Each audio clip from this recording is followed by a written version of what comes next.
Saya Ayuning Skarmanik dengan NIM 2020-4244001. Nama saya Jason Devito Irdista Murtopo dengan NIM 2020-424-1044. Saya Nandia Marisa Fajriani dengan nomor NIM 202042444010. Pada kesempatan kali ini saya perwakilan dari kelompok 15. Saya dan kelompok saya akan mempresentasikan tentang bagaimana sistem mata pencaharian di Indonesia. Mari kita simak. Assalamualaikum warahmatullahi wabarakatuh. Pada kesempatan kali ini, kami dari kelompok 15 ingin mempresentasikan unsur budaya sistem mata pencaharian. Kepada yang terhormat, Ibu dosen pengampu Dr. Anda Siti Pedi Rahayu M.Hum dan teman-temanku sekalian, PPT ini disusun oleh Anandia Marisa Fajriani, Ayuning Sekarmanik, dan Jason Devito. Kita mulai presentasinya. Apa itu mata pencaharian? Mata pencaharian adalah sebuah aktivitas manusia dalam memperdayakan potensi sumber daya alam dan menjadi pekerjaan pokok penghidupan. Arti mata pencaharian menurut para ahli. Yang pertama ada Dalgen. Mata pencaharian merupakan aktivitas manusia untuk memperoleh taraf hidup yang layak di mana antara daerah yang satu dengan daerah lainnya berbeda sesuai dengan taraf kemampuan penduduk dan keadaan demografinya. Yang kedua ada Susanto. Mata pencaharian adalah keseluruhan kegiatan untuk memanfaatkan sumber daya yang ada yang dilakukan sehari-hari dan merupakan mata pencaharian utama untuk memenuhi kebutuhan hidup. Yang ketiga ada Mulyadi. Mata pencaharian adalah keseluruhan kegiatan untuk mengeksploitasi dan memanfaatkan sumber-sumber daya yang ada pada lingkungan fisik, sosial, dan budaya yang terwujud sebagai kegiatan produksi, distribusi, dan konsumsi. Wujud budaya. Sistem mata pencaharian pada zaman dahulu masih sangatlah tradisional. Contohnya adalah berburu dan meramu, berternak, bercocok tanam, menangkap ikan, dan berkebun.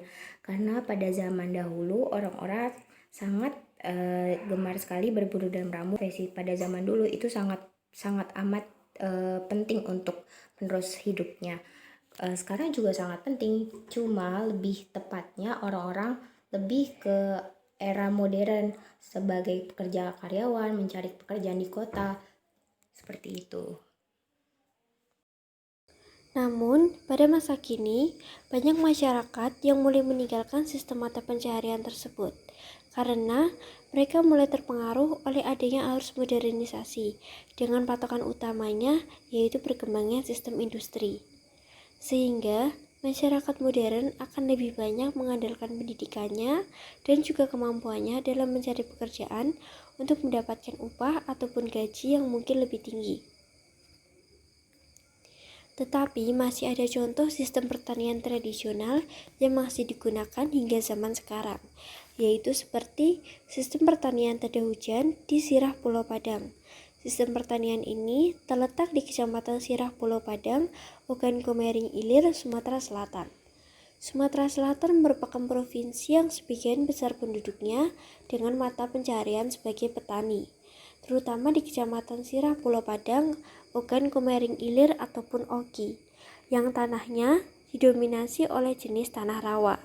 Sirah Pulau Padang memiliki budaya yang sangat menarik dan menonjol dalam sistem pertaniannya, yaitu pertanian sistem tada hujan. Sistem pertanian tada hujan merupakan salah satu bentuk cultural activity ataupun kegiatan budaya. Sistem mata pencaharian hidup dan ekonomi masyarakat. Sistem pertanian ini telah mentradisi sejak dahulu. Sedikit kami jelaskan tentang sistem pertanian tada hujan. Tada hujan adalah sistem penanaman padi tradisional di daerah rawa yang hanya dapat dilakukan setahun sekali. Pada sistem ini biasanya pertanian dilakukan sejak bulan keempat, yaitu bulan April, sampai dengan bulan ke-7 ataupun bulan Juli. Saat menjelang masa tanam, lahan sawah dibersihkan dan diolah dengan menggunakan traktor. Setelah air di lahan rawa sudah tidak terlalu tinggi, yang kira-kira hanya sekitar 2 jengkal, padi ditanam dengan menggunakan alat bantu tradisional yang sangat sederhana. yaitu seperti tongkat kayu kecil yang disebut dengan dolok. Dan dalam pengerjaannya, penanaman padi sistem ini biasanya memakan waktu sekitar 2 bulan. Pemilik sawah biasanya mengerjakan lahan sawahnya sendiri dengan dibantu oleh keluarga atau orang-orang terdekat. Atau bisa juga membayar jasa orang untuk mengurus lahannya. Tenaga yang dibutuhkan sekitar 4-10 orang tergantung besarnya lahan yang dimiliki. Sesuai dengan namanya, pada sistem pertanian ini tidak menggunakan irigasi ataupun pengairan lainnya, dan hanya tergantung dengan curah hujan. Untuk benih padi, masyarakat menggunakan bibit varietas lokal unggul seperti 42 dan serang. Untuk pengendalian hama dan penyakit, masyarakat setempat menggunakan bahan seperti pestisida. Mereka menyebutnya dengan disemprot. Sedangkan hasil pertanian sebagian akan dijual ke pengepul ataupun tengkulak desa dengan harga yang telah ditentukan bersama-sama.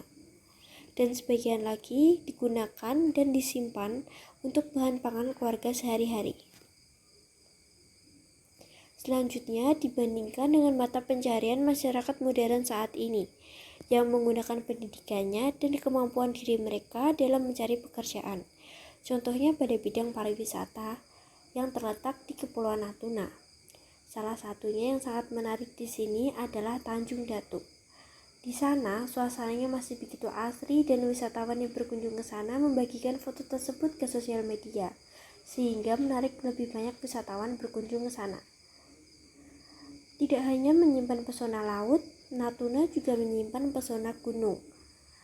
Ada wisata gunung, ada laut dipadu teritorial, laut dan udara yang sangat strategis.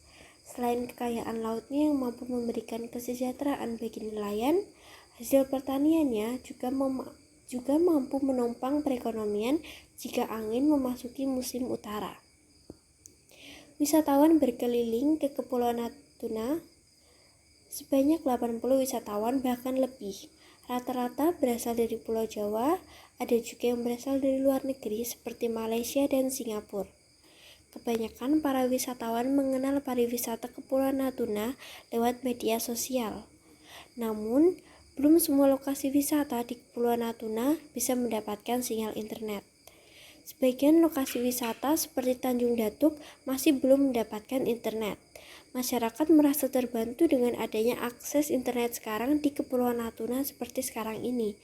Mereka juga berharap agar jaringan internet di Kepulauan Natuna diperluas sehingga bisa mencakup daerah terpencil. Menurut Kuncoro Diningrat berpendapat bahwa kebudayaan dibagi ke dalam 3 wujud, yaitu sistem ide atau ideas, sistem aktivitas atau activities, dan sistem artefak atau artifak. Maksud dan contoh dari ketiga wujud kebudayaan tersebut adalah sebagai berikut. Yang pertama, wujud kebudayaan sebagai sistem ide. Artinya, kebudayaan ini merupakan ide atau buah pikiran dari pihak yang memiliki kebudayaan tersebut. Sifatnya berupa abstrak dan hanya bisa dirasakan. Contohnya seperti aturan kesopanan dan etika saat kita bertamu ke tempat orang lain. Aturan ini tidak terlihat, tetapi dapat kita rasakan keberadaannya dalam kehidupan bermasyarakat sehari-hari. Yang kedua ada wujud kebudayaan sebagai sistem aktivitas. Artinya, kebudayaan terdiri dari berbagai aktivitas yang dilakukan masyarakat dan bersifat konkret, bisa dilihat atau dirasakan dengan jelas. Contohnya seperti kegiatan upacara adat perkawinan, kegiatan upacara panen, dan lain-lain. Yang ketiga adalah wujud kebudayaan sebagai sistem artefak. Artinya, kebudayaan berwujud sangat konkret, bisa langsung ditemukan oleh panca indera. Contohnya seperti alat musik gamelan dan kesenian degung, banyak digunakan dalam upacara adat perkawinan suku Sunda sebagai simbol penyambutan untuk pengantin. Terima kasih atas perhatiannya. Mohon maaf bila banyak pengucapan yang salah atau penulisan yang salah, tolong dimaafkan. Jika ada pertanyaan, boleh ditulis di kolom komentar. Saya perwakilan dari kelompok 15 mengucapkan terima kasih.